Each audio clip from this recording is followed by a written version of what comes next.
교회여 일어나 주께서 보내시니 우리를 부르신 산의 자리에서 교회여 일어나 우린 세상의 빛 하나님의 편지 노래 통해 세상이 주를 보리라 일어나라 아버지 사랑으로 아버지 능력으로 서로 하나 되어 그 빛을 비추라 노래하라 아버지의 사랑을 아버지의 크심을 이 삶의 노래로 주님을 나타내라 일어나라 아버지 사랑으로 아버지 능력으로 하나 되어 그 빛을 비추라 노래하라 아버지의 사랑을 아버지의 크심을 이 삶의 노래로 주님을 마지막으로 우리 손잡으시면서 찬양하시겠습니다. 일어나라 아버지의 사랑을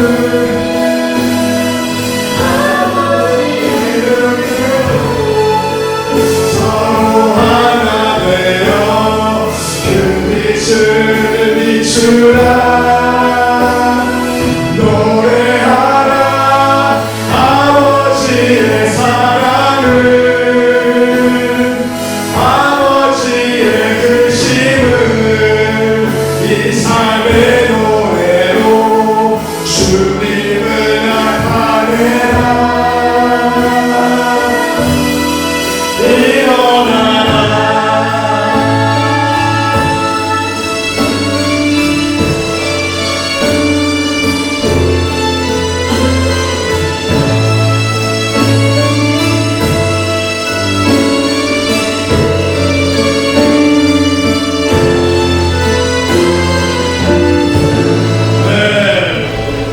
할렐루야. 주일 예배에 오신 모든 성도님들을 주님의 이름으로 환영합니다. 교회 통합 4주년 감사 주일을 맞이하여 오늘까지 인도하신 하나님의 은혜에 감사드립니다. 서로 함께 이렇게 인사할까요? 모든 것이 하나님의 은혜입니다. 베드로는 예수님께 이렇게 고백합니다. 주는 그리스도시여 살아계신 하나님의 아들이시니다. 이에 예수님은 말씀하십니다. 이 반석 위에 내 교회를 세우리라. 베드로의 고백이 아름다운 장로교회의 고백이 되고 우리 개인 신앙생활의 고백이 되기를 소망합니다. 이 고백 위에 세워진 교회는 흔들리지 않습니다. 이 고백을 붙드는 성도는 넘어져도 다시 일어납니다. 우리 이 시간에 주님이 나의 반석, 우리 교회의 반석이심을 기억하며 힘차게 찬양하시겠습니다.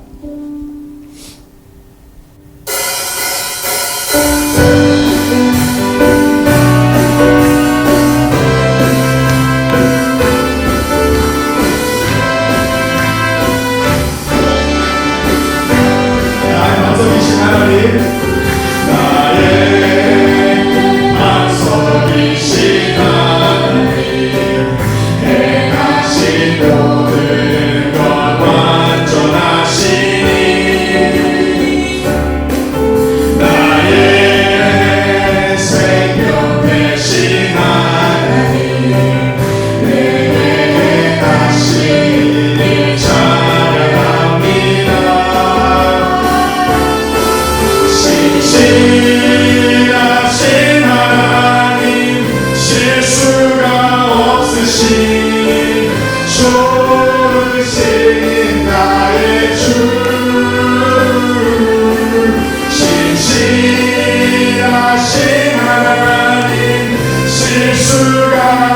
없으신 좋으신 나의 주 나의 방송이신 하나님 행하신 모든 것 완전하시니 나의 생명 되신 하나님 내게 행하신 일 찬양합니다. 신실하신 하나님 실수가 없으신 좋으신 나의 주 신실하신 하나님 실수가 없으신 좋으신 나의 반석이신 하나님 한번더 나의 반석이신 하나님 행하신 모든 것 완전합니다. 나의 생명 되신 하나님 내게 행하신 일 찬양합니다. 신실하신 하나님 신실하신 하나님 실수가 없으신 좋으신 나의 주 신실하신 하나님 실수가 없으신 좋으신 나의 주 마지막으로 신실하신 하나님 실수가 없으신 좋으신 나의 주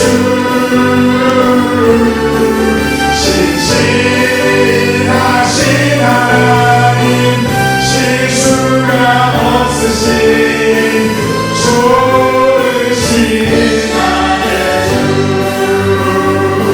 아멘.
교회를 교회되게 예배 예배되게 우리 사용하소서 진정한 궁의 날 어두운 이마도록 우리 사용하소서. 우리에겐 소원이 하나 있네. 우리에겐 소원이 하나 있네. 주님 다시 오실 그날까지 우리 가슴에 새긴 주의 십자가 사랑 나의 교회를 사랑해 하네. 주의 교회를 향한 우리 마음 희생과 포기와 가난과 고난 주조차 우리 막을 수 없네. 우리 교회는 이 땅의 희망 교회를 교회되게 예배 예배되게 우리 사용하소서. 정정한 분의 날 오늘 임하도록 우리 사용하소서.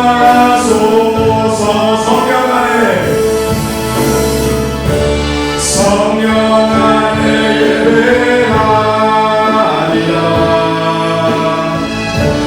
자유의 마음으로 사랑으로 사역하리라. 교회는 생명이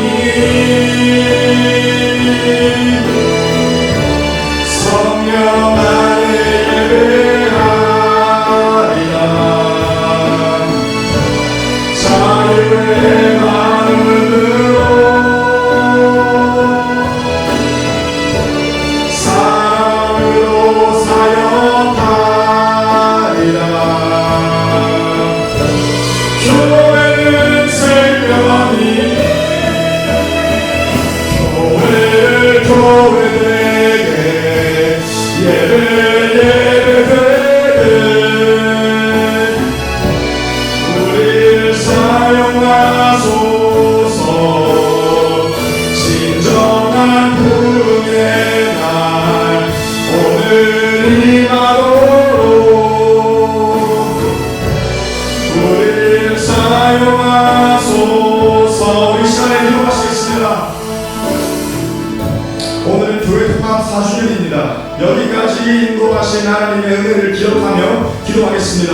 아름다운 정명교회가 계속해서 예수 그리스도를 머리와 반석으로 믿고 건강하게 선자하며 모일 때 그렇게 예배하고 흩어질 때 있는 하나님이 보내신 그 자리에서 복음을 담대히 증거하는 성도들이 되기를 소원합니다. 주님의 이름으로 한번 부르시며 함께 기도하시겠습니다. 주여 we enter our fourth year since our anniversary of church unification. Lord God, we thank you for your grace. We thank you for your love, for leading our congregation in your wisdom and in your love, Father God. As we gather to worship, when we pray, worship, and praise you with all our hearts, and when we get out into society, to where we are placed, whether that be at school, whether that be at the workplace, or in our families, Lord, would we be witnesses of your gospel? Would we be unapologetic about your gospel and spread the gospel through the model of our lives, Lord, which work in us, so that your name may be revealed. Lord, we thank you and we give you all the praise.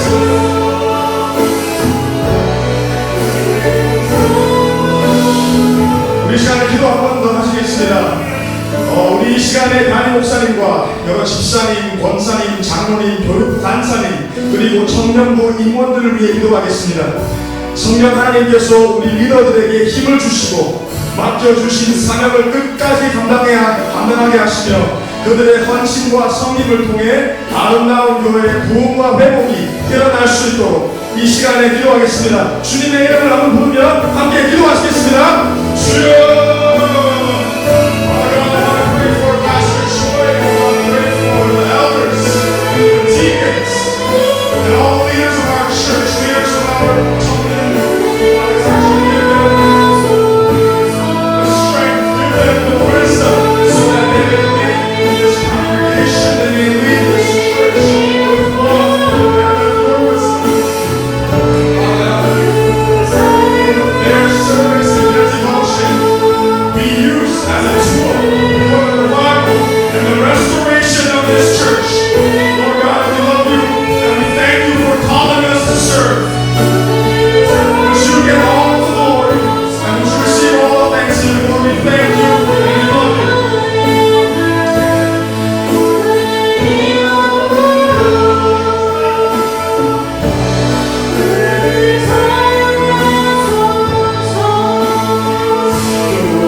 이 시간 다 함께 자리에서 일어나셔서 인내송을 함께 부르시겠습니다.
이 교회라는 것은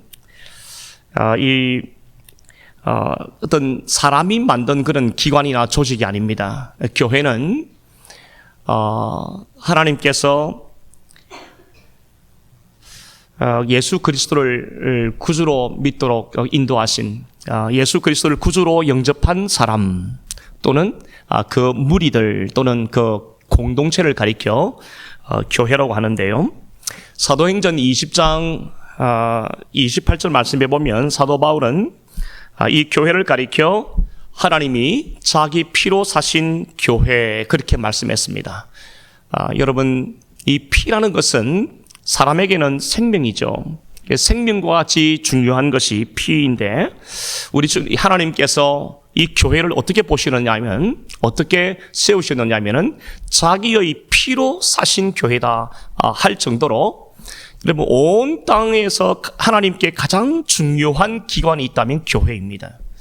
여러분 교회를 어지럽히는 사람은 하나님이 정말 적극적으로 반응을 하시고 교회를 사랑하시는 분들에게도 하나님께서 적극적으로 은혜를 베푸시고 사랑하시는 것을 우리가 자주 보게 되는 것이죠. 그만큼 하나님께는 교회가 중요한 것입니다. 자기 피라고 하면은 이 자기 피는 예수 그리스도의 보혈을 의미하는 것인데 예수님께서 자기의 물과 피를 다 쏟으시고 난 다음에 그렇게 해서 세워지고 만들어진 이 기관이 신적인 기관이 바로 교회라 이렇게 말할 수가 있게 되는 것이죠. 그래서 여러분 우리 한 사람 한 사람이 교회이지만 우리 전체가 또 하나입니다. 또 교회라고 할 수 있는 것이죠. 그러니까 이 교회의 머리는 예수 그리스도입니다. 교회의 머리는 사람이 될 수가 없어요. 교회의 머리가 예수 그리스도라고 한다면 이 교회의 주인 또한 예수 그리스도입니다. 사람이 절대 주인 노릇하면 안 돼요.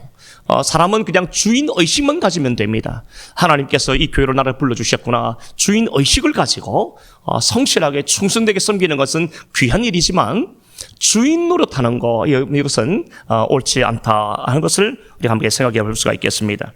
우리 오늘 교회 통합 4주년을 맞이해서 말씀 앞에서 우리가 어떻게 살아야 할지 오늘 말씀을 통해서 함께 생각해 보려고 합니다. 여러분 이 빌립보 교회는 사도행전 16장에 기록되어져 있는데 이 빌립보에 그 사도 바울과 그 일행이 이 빌립보라는 지방에 갔는데 보니까 그 어떤 기도하기 위해서 기도 처소를 찾고 있었는데 그 조그마한 이 흘러가는 그 강가에 여러 여인들이 앉아서 이야기를 나누고 있는 것을 보았어요. 이제 사도 바울이 복음을 전하거나 또는 이야기를 할 때 주의 성령께서 그 가운데 한 여인 루디아라고 하는 한 여인의 마음을 여셔서 복음을 듣게 하시고 그래서 최초의 열매, 복음의 열매가 바로 이 루디아 집사님입니다. 그리고 난 다음에 루디아 집사님이 그 자리에서 마음에 큰 감동을 받고 이제 은혜를 받아서 자기 집을 오픈하게 돼요. 그리고 그곳에서 믿는 사람들이 한 명, 두 명씩 모이기 시작하다가 나중에는 빌립보 교회를 이루게 된 것이죠. 이 빌립보 서를 우리가 구분할 때는 이 옥중서신이다 이렇게 이야기를 합니다. 사도 바울이 로마 감옥에 갇혔을 때에 기록한 말씀이 우리가 오늘 보려고 하는 이 빌립보서 말씀이에요. 사도 바울이 이제 고소를 당해서 로마 감옥에서 이제 재판을 받게 되었는데 그 감옥에서 머물러 있었을 때 사도 바울이 로마 감옥에 갇혔다는 소식을 빌립보 교회 성도들이 듣게 됩니다. 그래서 빌립보 교회가 에바브라 디도라는 사람을 로마 감옥에 있는 사도 바울을 면회하게 만들어요. 그래서 이제 이 빌립보 교회도 많이 어려웠는데 특별 헌금을 해서 사도 바울을 도우려고 에바브라 디도를 보내서 이제 면회를 하게 된 것입니다. 당시에 이 빌립보 교회는 두 가지 외부적인 어려움과 내부적인 어려움을 가지고 있었어요. 빌립보라고 하는 이 도시는 로마 황제가 로마 군인들 중에서 소위 말하는 제대하는 군인들을 모아서 빌립보라고 하는 도시에 살게 했습니다. 그리고 난 다음에 빌립보에 살고 있는 빌립보 시민들에게 똑같이 로마 시민권을 줬습니다. 그러니까 로마인들과 똑같은 엄청난 대우를 받게 한 것이죠.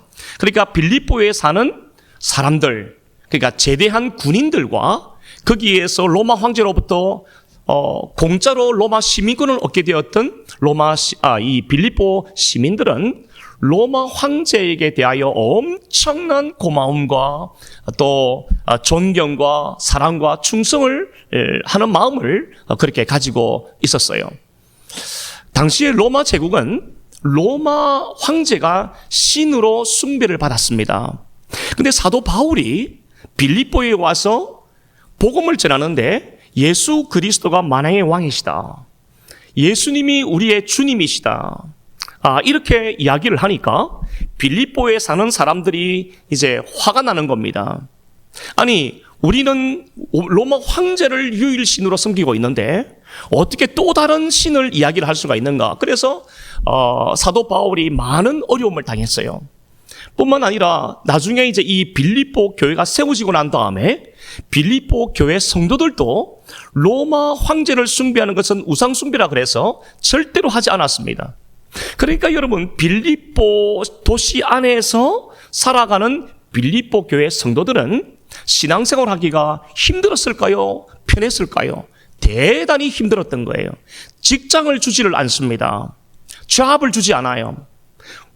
공무원이 될 수가 없어요. 군인으로 갈 수도 없고요. 어떤 출세할 수 있는 길은 둘째 문제치고 살 수 있는 원천적인 방법이 다 맡기는 거예요. 제가 작년에 터키에 가보니까, 성지순례를 가보니까 터키 사람들이 가지고 있는 소위 말하는 이 주민등록증을 보면 그 하단에 보면은 반드시 종교를 기록하게 되어 있었어요. 거기에는 반드시 무슬림인지 아니면 크리스찬인지 아니면 어떤 불교인인지 힌두인이든지 반드시 이름을 저기다 적게 되어 있어요. 그 예수 믿는 사람들이 거기다가 나의 종교는 나는 그리스도인이다라는 말을 딱 표기를 하면은 세금이 30배 이상을 내야 됩니다. 그러니까 여러분, 정상적인 생활을 할 수가 없는 거예요. 터키는 그래요. 그러니까 여러분, 오늘 빌립보 교회도 마찬가지인 거죠. 빌립보 교회 성도들은 빌립보라고 하는 이 도시에서 생활하기에는 대단히 어려운 핍박과 조롱과 위협을 많이 당하는 그런 외부적인 어려움에 놓여 있었습니다. 두 번째, 빌립보 교회가 가지고 있었던 내부적인 어려움이 있는데, 여러분, 이것은 4장에 보면은 그 다음에 있는 4장 2절 말씀에 보면은 이 교회 안에는 유오디아와 순두계라고 하는 두 여인이 아마도 이 빌립보 교회의 큰 기둥과 같은 일을 했던 중요한 인물이었던 것 같아요. 요디아와 순두계라고 하는 여성도님이 서로 갈등이 일어나는데 교회가 두 파로 나뉘어지게 되는 거예요. 그래서 서로 반복을 하고 갈등을 하는 그런 내부적인 갈등이 있었던 것입니다. 사도 바울이 로마 감옥에 있으면서 에바브라 디도 편으로 이 빌립보 교회가 내우 외환의 이 어려움 가운데 있다는 사실을 듣고 난 다음에 그들을 위로하는 메시지를 다시 편지로 다 적어서 헌금을 가지고 왔던 에바브라 디도 편으로 다시 빌립보에 있는 교회 성도들에게 이 편지를 보낸 것이 우리가 오늘 읽고 있는 이 빌립보서 말씀이 되겠습니다. 오늘 첫 번째로 오늘 빌립보 교회 성도들을 향해서 사도 바울은 첫 번째 권면하는 것이 뭐냐면은 주 안에서 기뻐하라입니다. 주 안에서 기뻐해라. In Christos. 이 말은 사도 바울이 그 바울의 서신의 모든 부분에다 등장하는 매우 중요한 표현입니다. 사도 바울에게서만 나타날 수 있는 이런 중요한 표현인데, 주 안에서 기뻐하라. 이렇게 말씀을 하고 있습니다. 여러분, 말씀을 드린 바대로 지금 이렇게 빌립보 교회 성도님 여러분들이요, 내가 에바브로 디도 편으로 여러분들의 형편을 다 듣고 보니 여러분들은 지금 내우 외환의 어려움 가운데 빠져 있군요. 그러나 여러분 기억하십시오. 내가 주님의 살아계심을 두고 여러분에게 권면합니다. 주 안에서 기뻐하십시오. 내가 주 안에서 다시 말하노니 기뻐하십시오. 이런 말씀을 자꾸 반복하는 거예요. 사도 바울은 지금 로마 감옥에 갇혀 있고요, 빌립보 교회는 지금 내부적으로나 외부적으로 큰 어려움과 갈등에 지금 빠져 있어서 여러분 기뻐할 수 있는 형편이 못 됩니다. 여러분, 어떤 상황을 보고 여러분들이 기뻐할 수 있을 것이라고 지금 추측을 하겠습니까? 어떤 형편과 처지를 보더라도 빌립보 교회 성도들이나 사도 바울은 기뻐하라고 말할 수 있는 처지도 못 되고, 그 말을 들었을 때에 빌립보 교회 성도들도 마음에 와닿지 않는 하나의 울리는 메아리와 같이 끝나고 말 수 있지 않았겠습니까? 기뻐할 수 없는 순간이 기뻐라는 거예요. 기뻐할 수 없는 환경 속에서 기뻐라는 것입니다. 형편이 좋고 모든 것이 잘 될 때 기뻐할 수 있는 것은 누구나 할 수 있는 일이지만 오늘 빌립보 교회 성도들이 기뻐할 수 없는 중에 기뻐하라라고 하는 이 메시지를 들었을 때 여러분 이분들은 어떤 느낌을 가졌을까요? 사도 바울은 그들에게 주 안에서 기뻐하라 그렇게 다시 한번 강력하게 권면합니다. 여러분 주 안에서 기뻐하라, 주 안에라는 이 말은 우리 믿는 사람들이 누려야 할 기쁨, 고난과 핍박과 갈등 속에서도 기뻐할 수 있는 유일한 근거가 되고 있습니다. 그게 뭡니까? 주 안에서입니다. 주 안에서. 그리스도인들은 특별한 사람들인데, 우리는 성도들은 특별한 사람들인데, 우리의 기쁨의 근거가 주 안에 있을 때에서 비로소 우리가 얻게 된다는 사실이에요. 여러분 세상 사람들은, 하나님을 모르는 사람들은 기쁨의 근원을 어디에 둡니까? 성공에 두지 않습니까? 세상 사람들은 기쁨의 원인을, 원천을 돈에 두지 않습니까? 기쁨의 근원을 어떤 출세나 뭔가 잘 될 때에 두지 않습니까? 그럴 때에 사람들은 기뻐할 수 있습니다. 즐거워할 수 있습니다. 그러나 우리 그리스도인들은, 하나님의 자녀들은 기쁨의 근원이 세상에 있는 자원에 있지 않습니다. 우리의 기쁨의 원천을 세상에다 두고 있으면 여러분 이 큰일 나는 거죠. 우리는 우리의 모든 기뻐할 수 있는 원천, 근본 힘은 어디에 있느냐? 여러분 우리가 주 안에 있을 때에 비로소 우리는 기뻐할 수 있다는 것을 우리는 깨달아 알아야 할 줄 믿습니다. 여러분 우리 환경은 늘 변하는 겁니다. 우리의 환경과 처지라는 것은 언제나 이렇게 아침 저녁으로 바뀔 수가 있는 것이지요. 지옥 같은 환경일지라도 반드시 그 끝은 옵니다.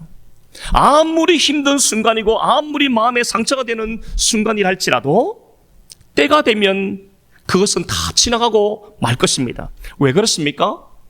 이것이 하나님이 정해놓으신 법칙이에요. 이 땅에서는 영원한 것이라는 것은 없습니다.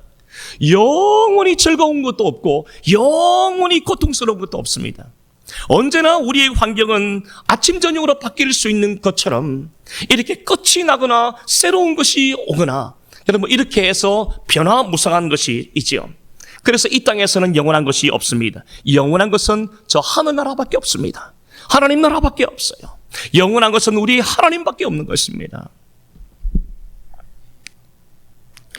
우리는 인생의 모든 때와 시기가 전능하신 하나님의 손에 의해 움직인다는 사실을 믿는다면 현실의 어려움이 아무리 강하고 오늘 빌립보 교회 성도들처럼 내후외환의 문제 때문에 도무지 기뻐할 수 없는 상황 속에서라도 우리가 우리의 모든 삶의 모든 조각조각들이 하나님의 손에 달려있음을 믿는다면 여러분 우리는 이 환경 때문에 낙심하고 절망하는 일이 없을 것입니다.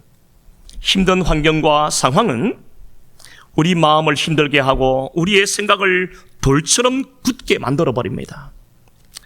그럴 때마다 우리는 해야 할 일이 있는데 오늘 사도 바울이 했던 이 권면입니다. 주 안에 머물기를 힘쓰는 것입니다. 여러분 환경이 막 불같이 우리에게 파도와 같이 덮쳐올 때 얼마나 힘이 듭니까? 우리의 생각이 굳어가지고 뭘 생각해야 될지 조차 모를 때가 있습니다. 그럴 때마다 우리는 어떻게 해야 합니까? 정신을 바짝 차리고 주님 안에 머물기를 힘써야 합니다.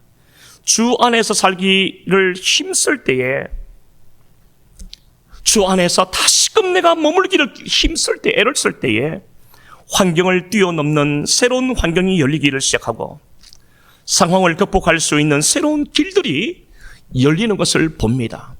주 안에 머물기 시작하면은 내 모든 환경은 이제 내가 컨트롤하는 것이 아니라 하나님께서 컨트롤하기 때문에 새로운 환경이 열리기 시작하고 상황을 극복할 수 있는 새로운 길들이 우리 앞에 열리게 되는 것을 보게 될 것입니다. 마음이 맞지 않는 사람으로 인해서 근심이 생길 때가 많이 있습니다. 그럴 때마다 우리는 힘이 듭니다. 주 안에서 같은 마음을 품어야 해요. 그럴 때마다 우리가 생각할 것은 내가 주 안에서 주님의 마음을 품어야지. 주님의 마음은 무엇입니까? 온유와 겸손이라 했습니다. 여러분, 상대방이 먼저 주님의 마음을 갖기를 기대하는 것보다 여러분, 내가 먼저 주님 안에서 머물며 주님의 마음을 가져야 되겠구나. 여러분, 이거 결단해야 됩니다. 여러분이 결단해야 돼요. 상대방이 바뀌기를 기다리지 말고 내가 먼저 주님의 마음을 갖기를 결단하고 결심하고 하나님의 도우심을 구해야 됩니다. 내가 먼저 온유해야지. 온유라는 것이 뭡니까? 여러분, 조선시대의 그 어떤 우리 동전을 엽전을 보면은 바깥은 둥근데 안은 직사각형으로 딱 정사각형으로 딱 되어 있습니다. 바깥으로는 부드럽게 대하고 남에 대하여는 관대하지만은 나에게 대해서는 굉장히 엄격한 것. 여러분, 이게 바로 온유 아닙니까? 그러니까 여러분, 상대방이 실수할 수 있고 상대방이 잘못할 수 있는데 그럴 때마다 우리는 불쌍히 여기는 마음을 갖고 온유한 마음으로 관대하게 대하는 겁니다. 사도 바울이 하는 말이 있지 않습니까? 주 안에서 관용하라, 주께서 가까우시니라. 관용하라, 관대하라, 온유하라. 여러분, 다 일맥상통하는 말들이에요. 여러분, 우리가 내가 주 안에 힘쓰고 주님의 마음인 온유함과 겸손한 마음을 가질 때, 내가 먼저 그런 사람이 될 때, 여러분, 놀랍게도 주의 성령께서 관계의 문제를 해결하는 것을 우리가 경험할 수가 있는 것입니다. 여러분, 우리가 이런 경험이 우리 안에서 우리의 생애 가운데 하나씩 둘씩 쌓일 때 여러분, 이게 바로 영적인 내공이 되는 거예요. 이게 영적인 어떤 힘이 되고 능력이 되는 것입니다.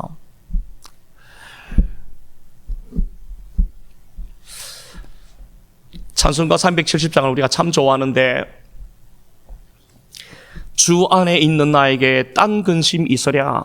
여러분, 우리가 어떤 환경을 만나고 상황에 만나든지 간에 내가 주님 안에 머물기를 힘쓰고 내가 주님의 손아래에 머물러 있다는 것, 붙잡혀 있다는 것을 우리가 깨달을 때 여러분, 주 안에 있는 나에게 딴 근심이 있으랴.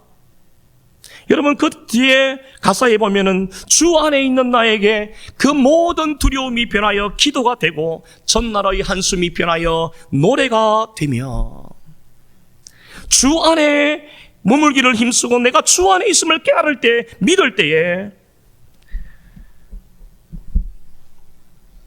내 궁핍을 아시고 주님이 채워주신다고 하는, 여러분, 이 경험을 우리가 누리게 될 줄 믿습니다. 여러분, 주 안에 사시기를 주님의 이름으로 축복합니다. 두 번째로 오늘 이 말씀을 통해서 우리가 깨닫는 것은 세상적인 것들에 너무 집착하지 말고 너무 신뢰하지 말라는 것입니다. 우리 오늘 본문 7절 말씀을 함께 보시겠습니다. 자, 말씀 7절입니다. 그러나 무엇이든지 내게 유익하던 것을 내가 그리스도를 위하여 다 해로 여길 뿐더러. 다시 한번 읽습니다. 그러나 무엇이든지 내게 유익하던 것을, 과거 시제죠? 내가 다메섹 도상에서 부활하신 주님을 만나기 전에 내게 유익하다고 생각했던 그것들을 이제 내가 그리스도를 위하여 다 해로 여길 뿐더러. 그 다음 절에 보면은 배설물까지 여기겠다, 배설물처럼 여기겠다, 그런 이야기도 하고 있어요. 여러분, 오늘 우리가 두 번째 생각해 볼 부분이 뭐냐면은 세상적인 것들, 옛사람에게 속했던 것들, 우리가 예수님을 만나기 전에, 예수님을 믿기 전에 내게 유익하다고 생각했던 그것들을 여러분, 우리가 어떻게 여겨야 되는가? 사도 바울은 하찮은 것으로 여겨야 한다. 우리가 예수님을 믿고 난 다음에는 생각이 바뀌어야 됩니다.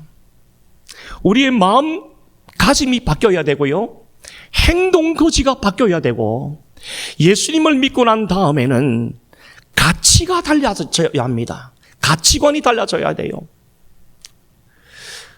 진짜이시고 진리이신 예수 그리스도를 만나고 나니까 과거에 내가 진짜라고 믿었던 것들이 드디어 가짜로 보이는 거예요. 최고의 가치이신 예수님을 만나고 나니까 과거에 내가 최고의 가치라고 여겼던 것들이 하찮게 보이기 시작하는 거예요. 여러분, 이런 뚜렷한 가치관의 변화가 예수를 믿는 사람은 여러분 안에는 일어나야 하는 것이에요. 사도 바울이 다메섹 도상에서 부활하신 예수님을 새롭게 만나기 전에는 그는 누구보다도 뛰어난 사람이었습니다.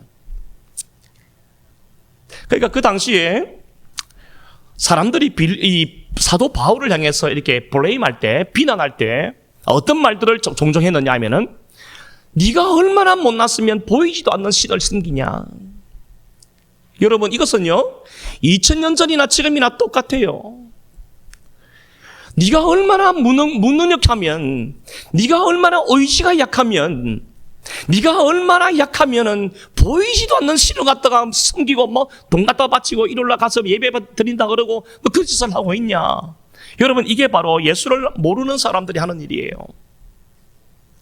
그러니까 사도 바울이 복음을 전할 때마다 사람들은 바울을 그렇게 비난했던 거예요. 한번 1절에 제가 말씀을 드렸습니다마는 사도 바울이 1차 선교 여행 때 복음을 전했던 유턴했던 그 지역이 더베와 루스드라이고 그 다음에 이고니온이라는 곳이 있는데 그 지역에서 발견된 그 돌에 새겨진 비석이 보이니까 사도 바울이 처음 와서 복음을 전했을 때 사도 바울의 그 겉모습에 대해서 새겨진 글이 있다고 그랬잖아요. 키는 155cm 정도 되고 미간은 이 눈썹이 두 개 딱 붙어 있고 안짱다리에 눈은 보이지 않고 굉장히 시력이 안 좋았고 모든 병을 다 가지고 있었고 여러분 겉모습을 보면 이 사람이 과연 사도 바울일까 할 정도로 볼품없는 모습을 가지고 있었던 거예요.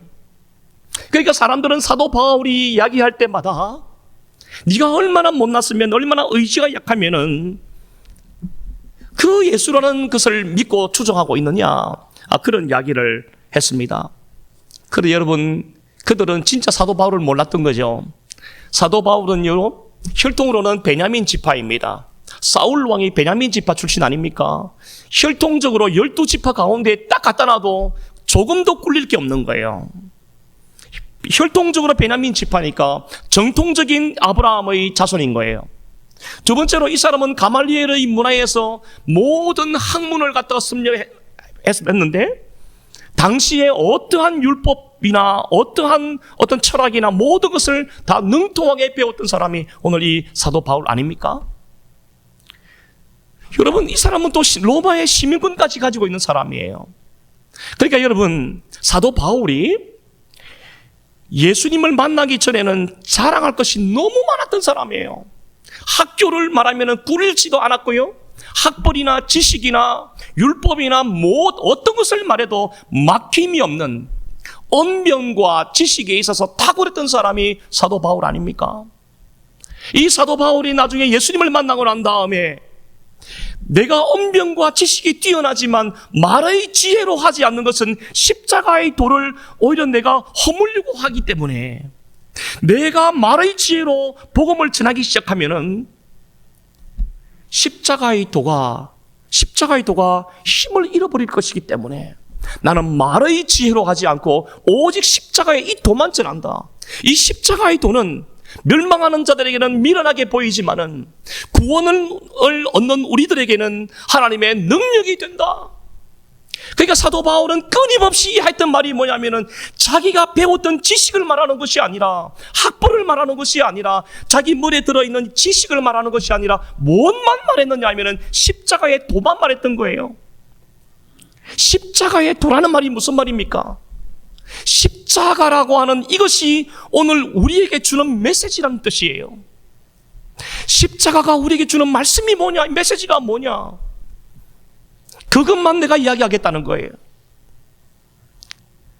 죄인을 구원하시려는 하나님의 구원 계획이 십자가 도 안에 들어있었고, 죄인을 사랑하시고 용서하시는 그 사랑과 긍휼과 공의가 십자가의 도 안에 들어있었던 거예요. 그러니까 십자가에 대해서 말씀을 하면 이 두 가지가 딱 나와야 되는 거죠.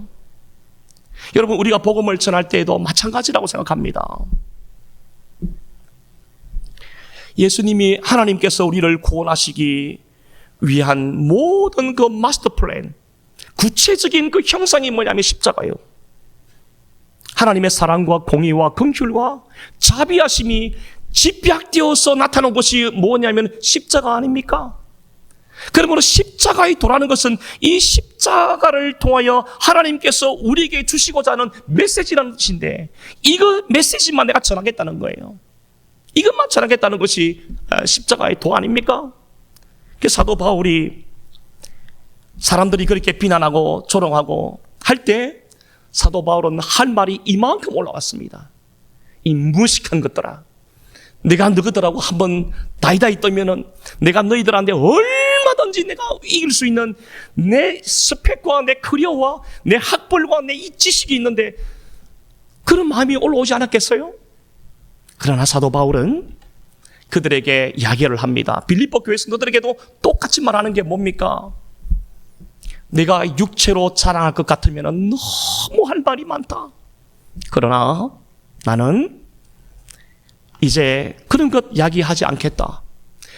예수 그리스도를 아는 지식이 가장 고상함을 내가 알았기 때문에, 예수님이 누구인지를 알아가면 알아갈수록 그 지식이 세상 지식을 충분히 능가하는 지식임을 내가 알았기 때문에 나는 예수님을 아는 이 지식을 위해서 산다. 내가 예수님을 알고 보니까 내가 과거에 가졌던 모든 지식이나 학벌이나 명예나 권세나 율법에 대한 지식이 마치 하찮은 것으로 보인다. 그것은 마치 똥처럼 보인다. 그렇게 지금 이야기를 하고 있는 겁니다. 바울이 부활하신 주님을 만나고 난 다음에 완전히 새 사람이 되었잖아요. 십자가가 전하고자 하는 그 메시지를 깨닫고 난 다음에 하나님의 사랑과 은혜를 깨닫게 되었고, 십자가를 통하여 죄인들을 구원하시려는 하나님의 계획을 알게 되고 난 다음부터 눈이 확 열리게 된 거예요.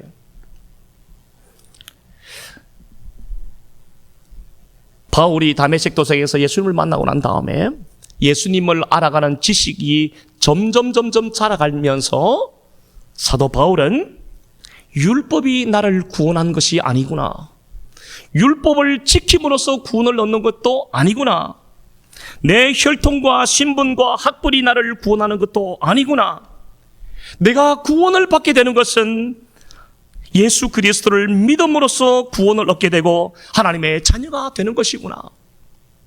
여러분, 이것을 사도 바울이 깊이 있게 깨닫게 된 것입니다. 사랑하는 여러분, 저와 여러분들이 우리의 존재가 어떤 신분이냐 하면은 본향을 향하여 하루하루 살아가는 나그네입니다. 순례자입니다. 천국을 향하여, 본향을 향하여 나아가는 나그네요 순례자들입니다. 동시에 우리는 이 땅에서 하나님이 허락하신 연수를 살아야 되는 그러한 책임도 가지고 있는 사람들입니다. 본향이 천국이 우리의 본향이면서 동시에 우리는 고향인 이 땅에서 살아가야 하는 것이죠. 이 두 가지 신분을 가지고 있는 것입니다. 우리가 돌아가야 할 본향인 천국을 우리는 늘 생각해야 됩니다. 한순간도 천국에 대해서 여러분, 우리의 시선을 놓쳐버리면 안 됩니다. 동시에 우리는 이 땅에서 하나님이 허락하신 그 연수를 살 때 최선을 다해서 살아야 합니다. 성실하게 살아야 하고 진실하게 살아야 합니다. 우리의 눈은 천국을 바라보지만 우리의 발은 이 땅에 붙이고 있으니까 이 땅에서 살아갈 때 우리는 성실해야 합니다. 그렇기 때문에 우리 학생들은, 청년들은 열심히 공부해야 돼요. 열심히 스펙도 쌓고 커리어도 잘 갖추도록 노력해야 합니다. 하나님을 믿는다 그러고 예수님을 사랑한다 그러는데 공부를 안 하면 안 돼요. 공부 열심히 해야 되고 내게 맡겨져 있는 일을 최선을 다하며 우리가 살아야 하는 것입니다. 자, 그런데 그럼에도 불구하고 오늘 우리는 사도 바울이 고백했던 그리스도를 위하여 다 해로 여긴다라고 하는 이 말씀을 여러분 우리가 꼭 기억해야 합니다. 성도가, 그리스도인이 세상적인 것들을, 인간적인 것들에 너무 집착하고 그것을 너무 가치 있게 여기고 우선순위를 거기다 두기 시작하면은 두 가지 문제가 생기는데, 첫째는 예수님에 대한 믿음이 자꾸 사라지게 됩니다. 세상적인 것들을 바라보면 바라볼수록 비례적으로 예수님에 대한 믿음이 자꾸 없어져요. 두 번째는 세상적인 것들을 자랑하고 그것에 집착하고 그것을 가치 있게 여기는 순간 우리는 교만한 사람이 되고 맙니다. 그러므로 내가 자랑하고 신뢰하는 것이 예수님을 알아가고 섬기는 일에 장애물이 된다면, 사도 바울이 오늘 고백하고 있잖아요. 내가 예수님을 발견하고 예수님을 알아가고 그분을 섬기는 일에 있어서 과거에 내가 유익하게 여겼던 그것들이 장애물처럼 나에게 온다면은 나는 그것들을 과감하게 밀어낼 것이다. 그것을 과감하게 하찮은 것으로 여기겠다. 그것들과 내가 결별하겠다. 여러분, 이것이 바로 사도 바울의 고백인데, 우리가 여러분 이러한 고백 속에 살아갈 수 있기를 부탁을 드립니다. 오늘 세 번째로 우리가 오늘 말씀을 통해서 깨닫는 것은 예수님을 아는 지식에서 매일 자라가야 되겠다라는 것입니다. 오늘 말씀 8절과 9절 말씀을 함께 보시겠는데, 8절과 9절입니다. 또한 모든 것을 해로 여김은 내 주 그리스도 예수를 아는 지식이 가장 고상하기 때문이라.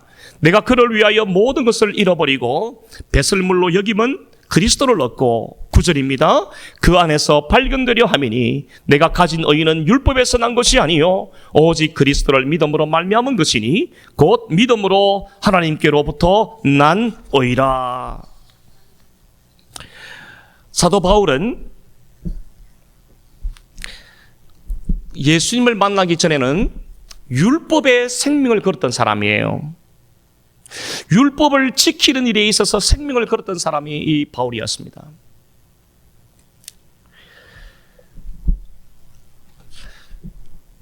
예수님을 만나기 전에 바울은 가말리엘 밑에서 배웠던 것, 지식, 학벌, 혈통, 여러분 이것을 생명처럼 여겼던 사람이에요. 근데 이번에 사도 바울이 왜 그렇게 하나님의 일에 자기 말이에요? 자기 말로 특심했는가? 사도 바울이 예수님을 만나기 전에 왜 그렇게 예수 믿는 사람들을 잡아다 죽이는 일에 앞장을 섰는가? 스데반을 죽이는 일에 앞장을 섰는가? 왜 그랬는가? 여러분, 사도 바울은 예수님을, 진리이신 예수님을 만나기 전에는 율법이 전부인 줄 알았어요. 예수님을 만나기 전에는 사도 바울의 인생 목표가 딱 한 가지인데, 율법에서 난 의를 얻고자 하는 것이었습니다. 여러분, 여기서 사도 바울이 지금 9절에서 율법에서 난 의 또는 믿음에서 난 의, 이 두 가지를 말하지요. 율법에서 난 의와 믿음에서 난 의를 말하는데, 여기서 말하는 의라는 것은 하나님 앞에 설 수 있는 자격을 말합니다.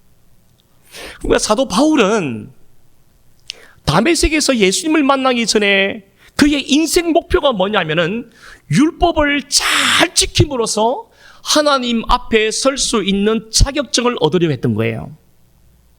그러니까 사도 바울에게는 율법이 생명처럼 귀했던 것이에요. 그런데 예수를 믿는 사람들이 무슨 소리를 하느냐고 들어보니까 율법으로 우리가 구원받는 것이 아니라 예수 그리스도를 믿음으로 말미암아 구원을 얻는다라고 예수쟁이들이 말하고 있으니까 사도 바울이 이 사람이 그냥 정신이 다 나가버린 거예요. 저것들을 잡아 죽이는 게 하나님의 일이구나. 율법을 무시해도 유분수지, 율법을 멸시해도 유분수지, 어떻게 저렇게 말할 수가 있는가? 저 예수쟁이들은 내가 다 없애버려야 되겠다. 그 일에 특심을 했던 사람이 바로 바울의 과거 모습 아닙니까? 그런데 이 바울이 부활하신 예수님을 만나고 난 다음에 깨닫는 것이 뭡니까? 그렇구나. 사람이 구원을 얻는 것은 율법을 지키고 공로를 공로를 쌓고 선행을 하고 할례를 받고 이렇게 해서 구원을 받는 것이 아니라 예수님을 믿음으로 구원을 받는 것이구나. 그래서 사도 바울은 완전히 인생 목표가 바뀌었어요. 율법에서 난 의를 쫓아가는 인생이 아니라 이제는 믿음에서 말미암은 이 의를 얻는 일에 여러분 생명을 거는 사람으로 바뀐 거예요. 믿음에서 난 의, 무슨 말입니까? 하나님 앞에 설 수 있는 자격증은 예수 그리스도를 믿는 믿음으로만, 이 말이거든요. 그러니까 사도 바울은 지금요, 내가 율법을 지키고 율법을 다 행하고 그렇게 함으로써 하나님 앞에 설 수 있는 자격을 얻게 된다, 이렇게 생각했었는데 부활하신 예수님을 만나고 나니까 그게 전부 다 허상임을 알게 된 거죠. 그러고 난 다음에 그렇구나, 내가 하나님 앞에 설 수 있는 자격은, 내가 하나님 앞에 의롭다 인정을 받을 수 있는 이 자격은 예수 그리스도를 믿는 믿음 하나밖에 없구나. 그래서 여러분, 이 사람이 지금 뭐라고 말합니까? 믿음으로 말미암은 의, 이렇게 지금 이야기를 하고 있는 것입니다.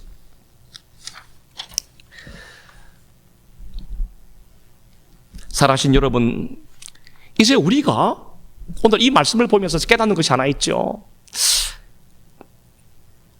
아니, 꼭 예수님을 믿어야만 구원을 받을 수 있나? 다른 종교를 믿든 내가 착하게 살기만 하면 되지, 굳이 예수님을 믿어야 되는가? 그런 생각에 빠질 때가 있지 않습니까? 여러분, 오늘 구절 말씀을 통해서 여러분, 구원은 율법을 행함으로써 얻는 게 아니에요. 오직 예수님을 믿음으로 말미암아 구원을 얻게 된다. 여러분, 이것이 바로 오늘 8절과 9절의 내용인 것입니다. 여러분, 마지막 네 번째로 오늘 우리가 생각해 보려고 하는 것은 부활의 능력을 경험하고 주님의 남은 고난에 동참하는 삶을 살아야 되겠다는 것입니다. 오늘 본문 10절과 11절에서 그 말씀을 하고 있는데, 특별히 사도 바울이 이렇게 말하죠. 그 부활의 권능을 아는 것과 그 고난에 참여하는 것. 여러분, 오늘 10절 말씀에서 얼마나 중요한 말을 하고 있는지 몰라요.